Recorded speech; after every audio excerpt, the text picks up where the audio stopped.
One day, Edward was in the shed where he lived with the other engines. They were all bigger than Edward and boasted about it. "The driver won't choose you again," said Gordon. "He wants strong engines like us." But the driver and fireman felt sorry for Edward. "Would you like to come out today?" "Oh, yes, please," said Edward. So they lit his fire, made lots of steam, and Edward puffed away.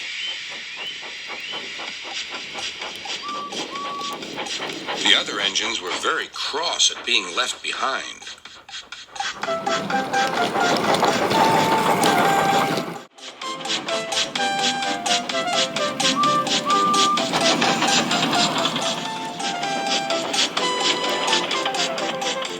Edward worked hard all day. The coaches thought he was very kind, and the driver was very pleased. "I'm going out again tomorrow," Edward told the other engines that night. "What do you think of that?" But he didn't hear what they thought, for he was so tired that he fell asleep at once. Next morning, Edward woke up to find nothing had changed. Gordon was still boasting. "You watch me, little Edward, as I rush through with the express. That will be a splendid sight for you." "Goodbye, little Edward. Look out for me this afternoon."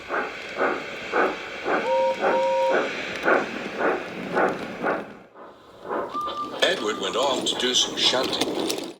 He liked shunting. It was fun playing with freight cars. He would come up quietly and give them a push.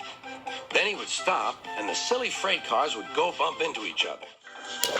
"Oh!" they cried. "Whatever is happening?"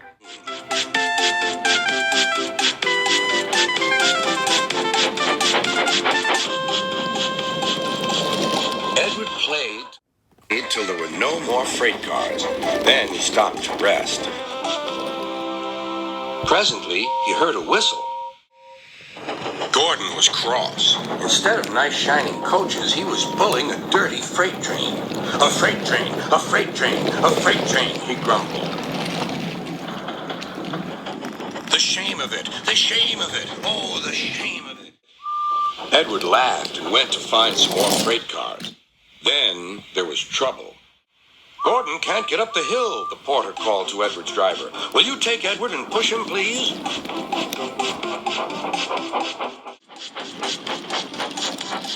They found Gordon halfway up and very cross. His driver and fireman were talking to him severely.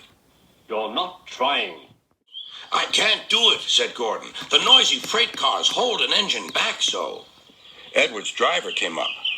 "We've come to push." "No use at all," said Gordon. "You wait and see," replied Edward's driver.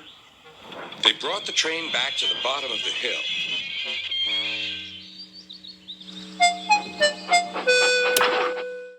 "I'm ready," said Edward. "No good," grumbled Gordon. They pulled and pushed as hard as they could.